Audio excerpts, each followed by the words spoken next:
Ayahku adalah dewa perang. Bab 455. Dia berteriak sinis, tapi kenyataannya, Guan Zijiao, kamu adalah wanita yang sangat hina dan tidak tahu malu. King Yi memang sudah mati, tapi kamu sama sekali tidak pergi ke Qian-Qian atau putrinya. Sebaliknya, saya menelan uang itu dan menjalani kehidupan yang sejahtera dan sejahtera. Kamu membiarkan Qian-Qian hidup di jalanan dan membiarkannya dibunuh oleh pembunuh. Apakah kamu layak untuk Su King Yi? Hah? Apakah kamu layak untuknya? Saat dia berbicara, si Yunliang tiba-tiba mengangkat sebuah foto besar. Itu persisnya foto Su King Yi. Di dalam, dia melihat sekeliling dengan sepasang mata khawatir, melihat dunia yang telah lama dia tinggalkan. Mata ini membuat Guan Zijiao tiba-tiba gemetar, dan tiba-tiba dia berteriak histeris, apa yang dia katakan semuanya salah dan menipu. Rekaman itu palsu. Aku, Guan Zijiao, tidak akan pernah melakukan hal seperti itu. Semua uangku diperoleh dari perdagangan saham. Kamu harus percaya padaku dan keluarkan orang gila ini secepat mungkin. Guan Ziming tiba-tiba bergegas keluar dan berteriak, persetan, paman. Beraninya kamu memfitnah saudariku. Dengan satu tendangan, dia menendang ke arah Si Yunliang. Si Yunliang sepertinya memiliki beberapa keterampilan, dia segera menghindarinya, dan kemudian menendang selangkangan Guan Ziming dengan keras. Aduh! Guan Ziming jatuh ke tanah sambil memegang selangkangannya, berguling-guling di tanah, dengan urat-urat padat tumbuh di dahinya. Dia berteriak, kamu bajingan, kamu. Apakah kamu akan membuatku memotong keturunanku? Si Yunliang berkata dengan dingin, kamu dan adikmu membantu para tiran, dan mobil mewah yang kamu kendarai juga berdosa. Tidak mudah bagimu untuk tidak memiliki keturunan. Kamu dan adikmu sama-sama harus mati. King Yi yang malang, aku sudah menasihatinya untuk tidak mempercayai kalian berdua dan tidak memberikan uang kepada Guan Zijiao. Dia bukan orang baik, tapi King Yi tidak mendengarkan. Tapi bagaimanapun juga, King Yi, aku ingin keadilan untukmu. Aku ingin saudara-saudara ini, dan banyak lagi. Dia tiba-tiba menunjuk ke arah Zhong Tao, yang ekspresinya berubah drastis tidak jauh dari situ. Kamu dan Guan Zijiao bekerja bersama dalam kekacauan yang rumit. Mereka adalah pasangan. Kamu diancam akan dibunuh selama hidup King Yi, dan ketika kamu tidak terlalu peduli, kamu diam-diam mencuri semua jenis informasi tentang dia. Melalui pinjaman, deal. Saya menghasilkan setidaknya 20 juta. Apakah kamu benar-benar tidak merasa bersalah menggunakan uang ini? Berteriak, dia menunjukkan sedikit energi sedih. Jelas sekali, dia memiliki hubungan yang cukup baik dengan Su King Yi. Kematian Su King Yi merupakan pukulan besar baginya. Su King Yi dikhianati setelah kematiannya, yang membuatnya semakin marah. Jadi, saya memilih waktu ini untuk mengungkap orang-orang yang tercela dan tidak tahu malu itu. Zhong Tao, Guan Zijiao, kamu tidak dapat menyangkalnya, karena aku punya informasi. Aku punya bukti. Hari ini, di siang hari bolong, di pesta pindah rumahmu. Aku akan membeberkan semuanya. Aku juga akan menuntutmu. Si Yunliang melambaikan setumpuk informasi di tangannya dan berteriak lebih keras. Tiba-tiba, wajah Zhong Tao menjadi semakin jelek, tapi dia tidak mengucapkan sepatah kata pun. Ini bukan hanya perasaan bersalah. Dia juga tahu bahwa tidak ada gunanya mengatakan apapun sekarang, itu hanya akan membuat orang gila ini semakin bangga dan berteriak lebih keras. Dan, orang ini memiliki beberapa keterampilan dan tidak mudah untuk dihadapi. Jadi, Anda harus bersabar. Untuk menghindari ditendang di bagian selangkangan juga. Melihat seseorang yang masih menggeliat di tanah sambil memegang selangkangannya, Zhong Tao tiba-tiba merasakan sakit. Tiba-tiba, wajahnya berseri-seri karena gembira. Sampai jumpa. Beberapa mobil melaju di pinggir jalan dan berhenti di sampingnya, lalu sekelompok pria berwajah garang melompat keluar. Zhong Tao dengan cepat berteriak, kemarilah. Cepat kemari. Singkirkan orang ini. Sialan. Jika kamu berani datang kepada kami dan berbicara omong kosong dan membuat masalah, terkutuklah kamu. Guan Zijiao juga menghela nafas lega dan berteriak, ya. Cepat. Tendang dia keluar dan potong lidahnya. Aku tidak akan membiarkan dia berbicara omong kosong lagi. Benar. Aku harus merebut semua yang dia pegang di tangannya, termasuk MP4 itu. Sial, kamu berani memalsukan suaraku. Aku ingin dia tahu apa artinya hidup tapi tidak mati. Berteriak, sangat ganas. Hal yang sama juga terjadi pada Guan Ziming. Tangkap dia. Dia menendang kaki kiriku dan menghancurkannya. Aku juga mematahkan kaki kanannya. Tahan dia. Aku akan mengambil palu dan menghancurkannya hingga berkeping-keping. Ah! Ah! Sambil berteriak, dia berjuang untuk bangun, tetapi rasa sakitnya masih sangat parah. Wajahnya pucat. Dia gemetar dan menutupi selangkangannya, terlihat sangat keras dan kesakitan. Sekelompok gangster segera bergegas menuju Si Yunliang. Satu demi satu, mereka sangat kejam. Si Yunliang dengan cepat memasukkan setumpuk informasi dan MP4 ke dalam sakunya, lalu mengepalkan tinjunya dan berteriak, "Song Tao, saya tahu kamu memiliki beberapa koneksi dan dapat menemukan orang di masyarakat, tetapi saya tidak takut. Aku belajar kungfu di sekolah seni bela diri Shaolin. Ayo. Sekarang aku di sini dan karena aku ingin menegakkan keadilan bagi King Yi, aku tidak pernah berpikir untuk kembali hidup-hidup." Kemudian, Si Yunliang ini memang memiliki beberapa keterampilan. Dia merobohkan 4 atau 5 gangster, tetapi dia juga tersayat darah oleh pisau di tangan gangster itu. Song Tao mengertakkan gigi, tahan dia. Aku akan membunuhnya dengan baik. Guan Zijiao, ya. Aku akan membunuh bajingan yang berani berbicara omong kosong dan memfitnah kita. Guan Ziming, aku akan menghancurkannya. Para gangster itu tertawa garang dan menginjak pergelangan tangan dan pergelangan kaki Si Yunliang hingga kulit dan dagingnya pecah-pecah. Si Yunliang berjuang mati-matian untuk melawan, tetapi dia terluka parah dan kulitnya terkoyak di mana-mana sehingga dia masih memiliki kekuatan untuk membebaskan diri. Guan Ziming berlari ke arahnya dan meninju serta menendangnya, menyebabkan dia sangat kesakitan, tapi dia menggigit giginya dengan keras tanpa mengeluarkan jeritan kesakitan. Dia berteriak, "Ayo, tendang aku sampai mati. Tapi ku beritahu, orang-orang melakukannya dan Tuhan mengawasi. Tuhan akan menghukum kalian bajingan. Pukul aku sampai mati dan aku akan menunggu di neraka." Guan Ziming berteriak, "Sial. Kamu jatuh ke tanganku, beraninya kamu menjadi begitu sombong." Dia menendang selangkangan Si Yunliang dengan keras. Wajah Si Yunliang tiba-tiba membiru karena kesakitan. Seluruh tubuhnya kejang-kejang, giginya hampir patah. Tetapi, masih tidak berteriak kesakitan. Sungguh laki-laki. Guan Zijiao berkata dengan dingin, "Kamu telah menganiaya dan menjebakku. Ini keterlaluan. Aku ingin kamu segera mengatakan di depan semua orang bahwa kamu baru saja menjebakku. Informasimu ini, itu semua palsu. Rekamannya juga palsu. Kalau tidak, kamu akan mati hari ini." Si Yunliang tertawa keras dan tidak peduli. "Apakah kamu tidak mendengar apa yang baru saja aku katakan? Karena aku datang ke sini untuk mencari keadilan bagi King Yi, aku tidak punya niat untuk kembali hidup-hidup. Apakah kamu tuli?" Bab 456.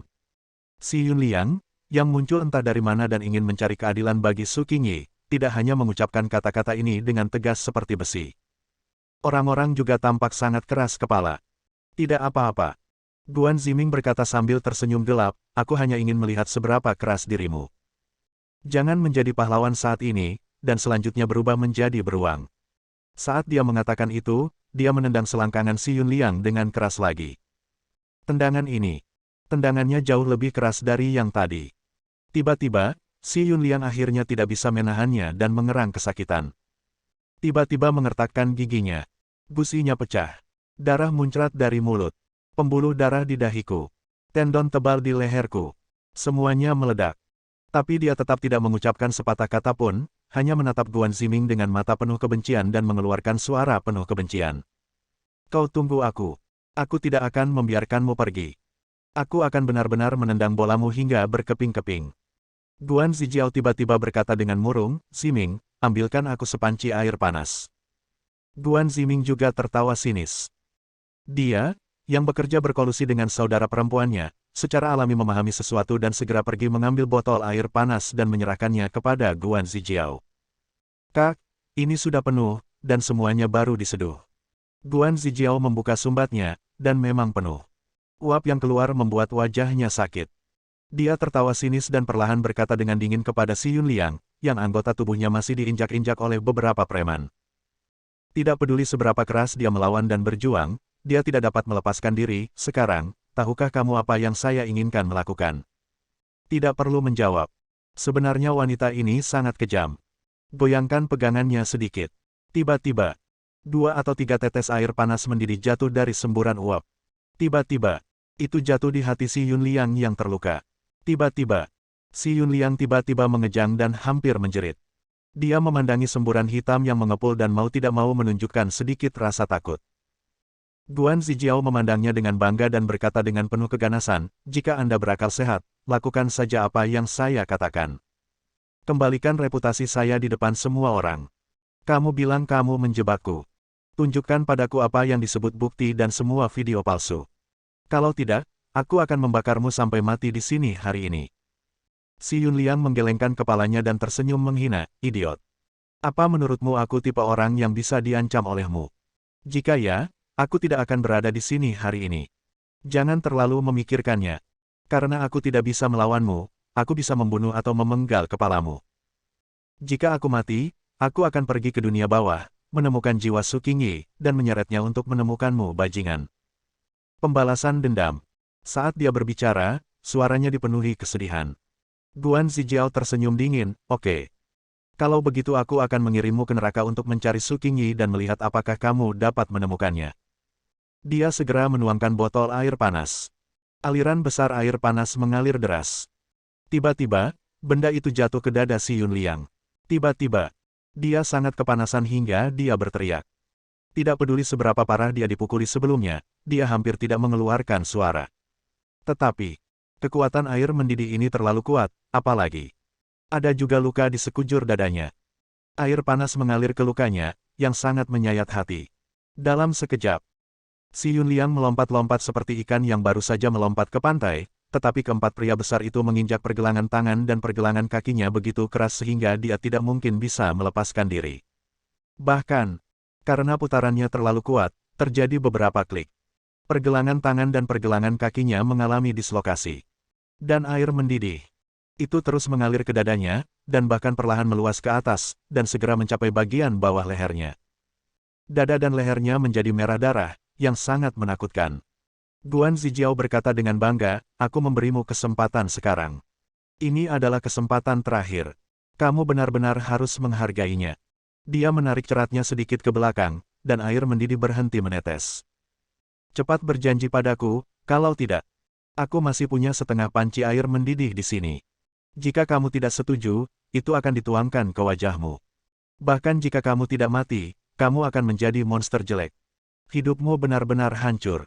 Ini akan lebih buruk daripada kematian. Nak, kenapa kamu begitu keras kepala padaku? Kamu tidak boleh lebih keras kepala dariku, dan kamu bahkan tidak akan bertanya siapa aku. Cepat setuju, aku mulai menghitung mundur." Wanita kejam ini, semakin banyak dia berbicara, dia jadinya semakin ganas. Dia bukan manusia lagi, tapi hantu perempuan. Si Yunliang menatapnya tajam, wajahnya penuh amarah dan kengganan. Dia tidak mengatakan apa-apa. Jelas sekali. Tidak kooperatif. Guan Ziming menendangnya dengan keras lagi, "Apakah kamu mendengar itu? Berjanjilah pada adikku, kalau tidak, aku akan membakar wajahmu sepenuhnya, sampai kamu bahkan tidak memiliki rambut. Saat itu, kamu akan menjadi orang paling jelek di dunia. Bahkan jika kamu punya puluhan juta dolar, tidak ada wanita yang berani menatapmu." Si Yunliang tersenyum galak, "Ayolah, aku tidak sebaik yang lain, jadi aku akan mengaku kalah, tapi aku tidak akan pernah. Sama sekali tidak. Aku akan memberimu bukti, dan suatu hari nanti, kamu akan mendapat masalah. Karena apa yang kamu lakukan pada Su Qingyi sebelumnya, dan apa yang kamu lakukan padaku hari ini. Bayar mahal. Saya masih percaya bahwa Tuhan mengawasi ketika orang melakukan apa yang mereka lakukan.